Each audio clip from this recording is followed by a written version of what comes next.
नमस्ते। उम्मीद करते हैं कि आप लोग बहुत ही अच्छे होंगे।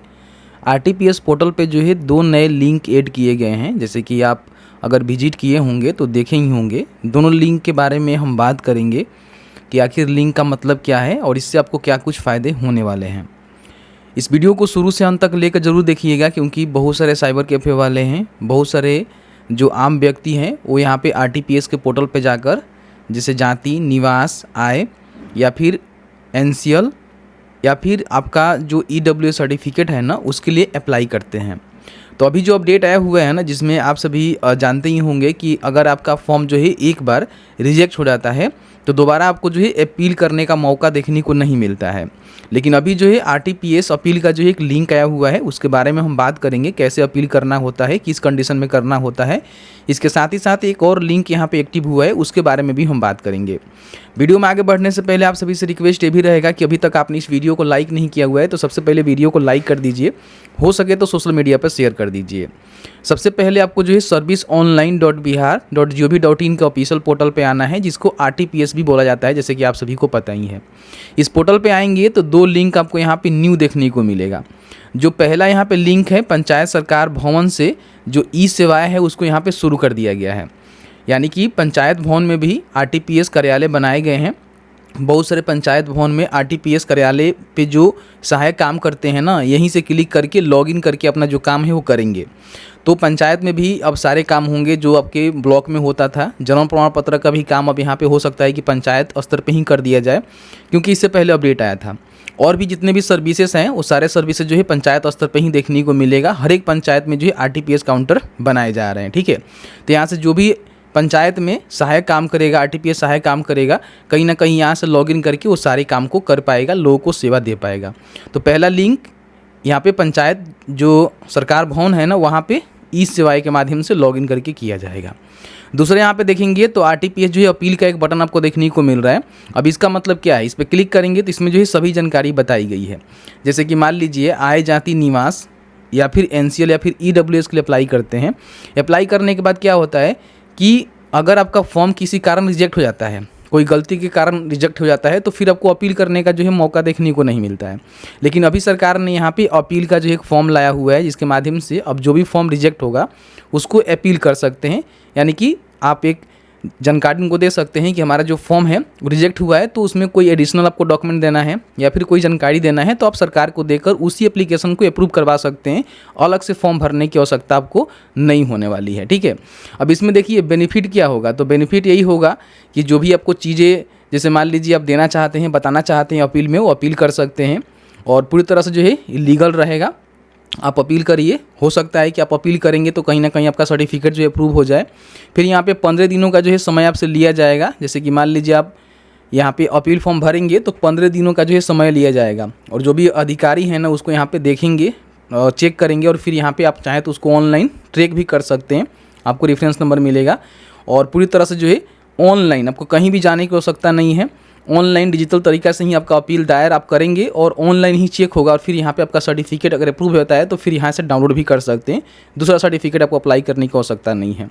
अब यहाँ पे देखिए बताया गया है कि यूनिक फीचर इसमें क्या है, तो आपको जो है राइट मिलेगा अपील करने का। दूसरा यहाँ पे मिलेगा कि जो भी आपके ऑफिसर्स हैं वो हियरिंग करेंगे, देखेंगे, और यहाँ पे 15 दिनों में उसका जो भी रीसोल्यूशन है वो करेंगे। तो कहीं ना कहीं मेरे हिसाब से बहुत ही अच्छा है, क्योंकि पहले जो इस प्रकार की फैसिलिटी नहीं दी जा रही थी। आप सीधे फॉर्म भरते थे, अगर किसी प्रकार की कोई गलती थी, आपका फॉर्म रिजेक्ट होता था तो सीधे रिजेक्ट हो गया, फिर आपको दोबारा जो है आवेदन करना पड़ता था। लेकिन अब ऐसा नहीं रहेगा, ठीक है। कैसे वर्क करेगा, तो जैसे ही मान लीजिए अपील फॉर्म आप सबमिट करेंगे तो आपको फिर एक रेफरेंस नंबर मिलेगा और हियरिंग डेट भी यहाँ पे देखने को मिलेगा। आपके मैटर को हैंडल किया जाएगा जो भी आरटीपीएस ऑफिसर है उनके द्वारा, और उसके बाद फिर यहाँ पे उसको सही किया जाएगा। अगर मान लीजिए फर्स्ट अपील आप करते हैं लेकिन अधिकारी चेक करते हैं और कहीं ना कहीं आप उससे संतुष्ट नहीं हो पाते हैं, तो फिर यहाँ पे सेकेंड अपील भी आप कर सकते हैं। समझ रहे हैं ना, दोबारा आपको मौका मिलेगा। ऐसा नहीं है कि अपील कर दिए फिर आपका फॉर्म रिजेक्ट हो गया तो फिर आपको मौका नहीं मिलेगा, फिर सेकेंड भी मौका मिलेगा, तो सेकेंड अपील भी कर सकते हैं। यहाँ पे ऑफिसर लॉगिन करेंगे और उसके बाद आप चाहें तो अपील का जो स्टेटस है वो चेक कर सकते हैं। अगर आपका मान लीजिए रीसोल्यूशन हो जाता है तो फिर उसको डाउनलोड भी कर सकते हैं। तो ये जो है काम यहाँ पे इस तरह से करने वाला है। जैसे कि मान लीजिए अगर आपका कोई एप्लीकेशन है, मेरे पास एक एप्लीकेशन है, आप देखेंगे इस तरह से, इसमें हमने जाति अप्लाई किया था।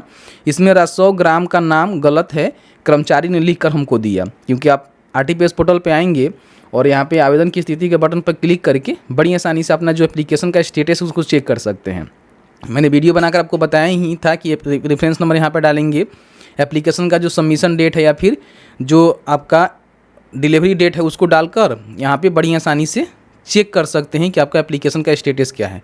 तो मैंने यहाँ पे चेक करा, जैसे आप देख रहे होंगे हमने स्क्रीनशॉट रखा हुआ है। तो यहाँ पे देखेंगे कर्मचारी ने लिखा कि 100 ग्राम हमने गलत दे दिया हुआ है। तो यहाँ पे जो भी आपको रेफरेंस नंबर मिल रहा है ना, इसको यहाँ से कॉपी कर लेना है, ठीक है, और इसको आप बड़ी आसानी से अपील कर सकते हैं। तो यहाँ पे आएंगे तो आपको देखने को मिलेगा रजिस्टर फर्स्ट अपील, क्योंकि पहली बार अपील कर रहे हैं तो इस पर ही आपको क्लिक करना है। अब जैसे ही क्लिक करेंगे तो आपके सामने जो है कुछ इस तरह से इंटरफेस आपको देखने को मिलेगा, जिसमें सबसे पहले विभाग आपको सामान्य प्रशासन विभाग ही देखने को मिलेगा। और इसमें सर्विस में जो भी सर्टिफिकेट आपने अप्लाई किया हुआ है, जैसे कि कास्ट सर्टिफिकेट RO लेवल का है, इसमें देखेंगे तो आपका SDM लेवल का भी होता है, SDO लेवल का भी होता है, DM लेवल का, तो वो देख लीजिएगा, ठीक है। तो मेरा RO लेवल का है। कास्ट सर्टिफिकेट आपका हो सकता है कि इनकम सर्टिफिकेट हो सकता है, NCL हो सकता है, या फिर EWS वगैरह वगैरह भी हो सकता है। तो उसको भी आप देख लीजिएगा अपने हिसाब से जो भी सर्टिफिकेट होगा। मेरा RO लेवल का कास्ट सर्टिफिकेट है। यहाँ पे एप्लीकेशन का जो रेफरेंस नंबर है उसको हम डालेंगे, फिर यहाँ पे एप्लीकेंट का नेम को लिखेंगे और यहाँ पे गेट के बटन पे क्लिक करेंगे। तो जैसे ही गेट के बटन पर क्लिक करेंगे तो आपका जो डेटा है ना इस तरह से फैच कर लेगा। आपने फॉर्म भरते समय जो भी मोबाइल नंबर दिया हुआ है ना, वो मोबाइल नंबर यहाँ पे आपको देखने को मिलेगा। इस नंबर पे जो एक OTP आपको सेंड करना है, तो इस पर क्लिक करेंगे तो आपके नंबर पे एक OTP जाएगा, OTP डालेंगे, वैलिडेट के बटन पे क्लिक करेंगे। तो इस तरह से देखेंगे आपका जो मोबाइल नंबर है वेरीफाई हो जाएगा। जैसे ही वेरीफाई होगा तो आपके सामने आवेदन की तिथि आपको देखने को मिलेगा, यहाँ पे फादर का नेम और यहाँ पे आपका जो सर्विस डिटेल्स है आपको देखने को मिलेगा कि आपने सर्विस के लिए कहाँ से अप्लाई किया हुआ है।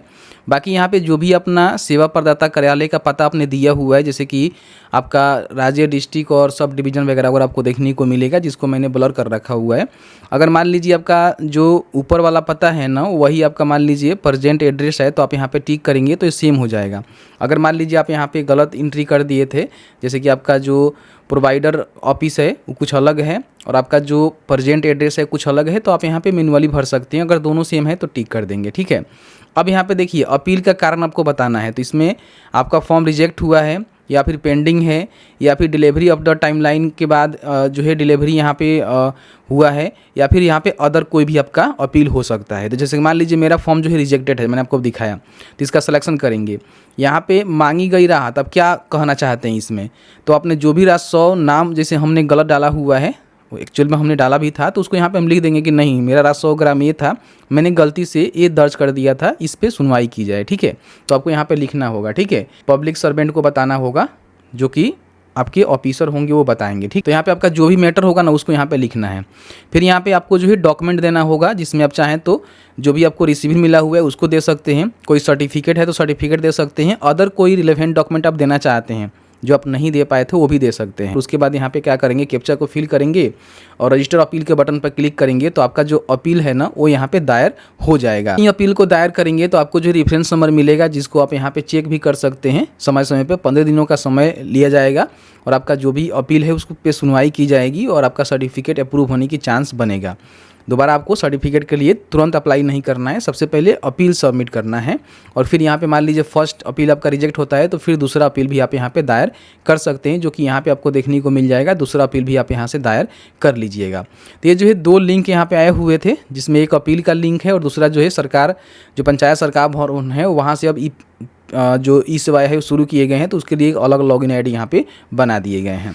आई होप आपको वीडियो अच्छा लगा है तो वीडियो को लाइक कर दीजिएगा। आपके मन में किसी प्रकार की कोई भी सवाल होगा इस वीडियो से रिलेटेड हमें ज़रूर पूछिएगा, जहाँ तक हमारी नॉलेज होगी हम आपके साथ साझा करने की पूरी कोशिश करेंगे।